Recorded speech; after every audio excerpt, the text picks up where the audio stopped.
moment to be here. Feels like we're back home to Sundance that supported us and started the path of 20 days and my path as a filmmaker. So I'm really grateful to Sundance for that.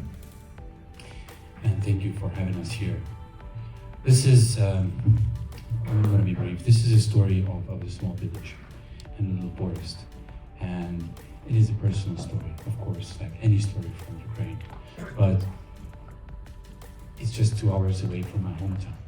And I keep hearing the questions when I'm going around the world. I keep hearing questions, what's going to happen next to Ukraine? How do Ukrainians feel? What's bothering them? How they feel about the land? And I always want to give an answer, but I never know what to say. So I go and I try to make a film about it.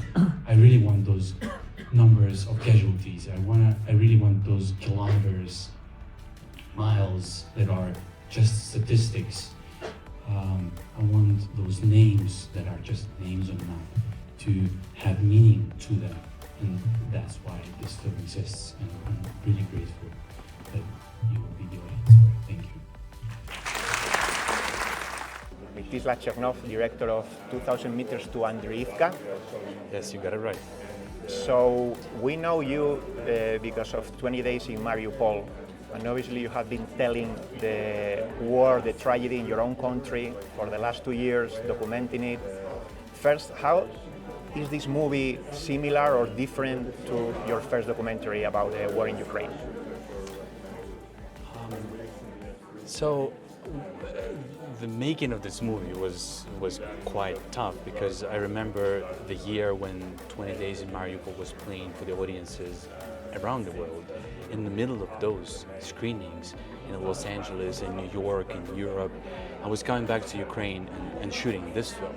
So it was such a contrast between two worlds. And that contrast also made me think a lot about how to make sure that people outside of Ukraine, when they talk about Ukraine, when they ask questions about Ukraine, don't see just numbers, distances and names, casualties, but they see real people, they see real,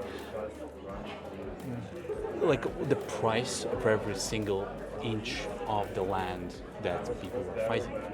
So I would say if 20 Days in Mariupol was telling a story of civilians and a devastating impact on the civilian population of this invasion, 2,000 Meters to Andriivka is telling the story of soldiers, which are actually also civilians, just that are taking arms.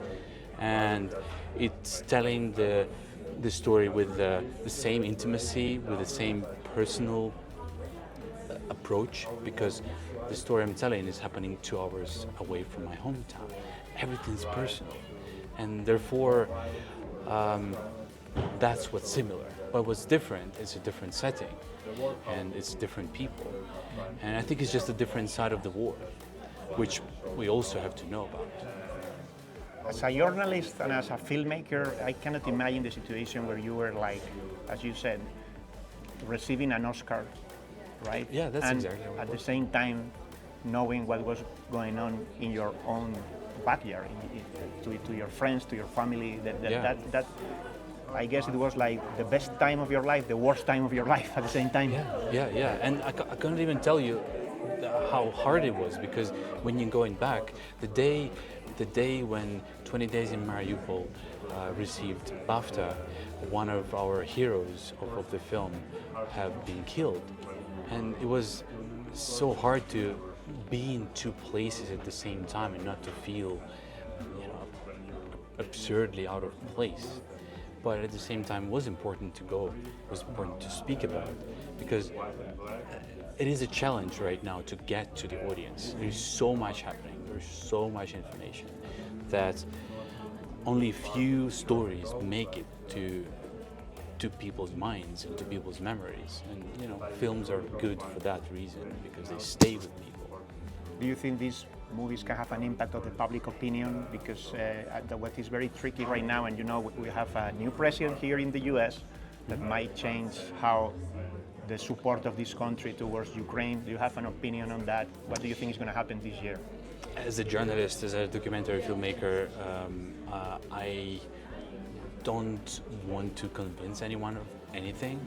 I want to inform, and I just hope that people who are making decisions and people who are supporting people who are making decisions will make these decisions being informed, and that's exactly what our work is for, because a lot of these important decisions, life-changing decisions, the decisions that can change the country and the history, could be made just judging by looking at the maps, and that's when the work of journalists and filmmakers is so important, because now you see beyond the maps, you see beyond the numbers. Yeah. So, are you still covering now the war? Because obviously you are done with this documentary, but I suppose you keep working on the ground. I'm planning to start working on the next film. So, and it will be also about Ukraine. And of course, until this war goes on, my main focus will be on it.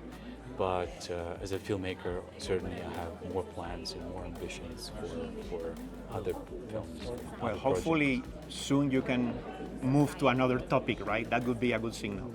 That would be, yes. And I wish, I don't want to say anything. honestly, I just wish one day I don't have to make any war movies at all, because there is no war. How real that wish is, I don't know, but that's just what I want. Thank you very much. I don't want to speak to any of my relatives right now because they will ask me how are things, and I would want to tell them that they're okay because I don't want them to worry, but they're not, and I cannot tell them, so I'm just avoiding the conversations.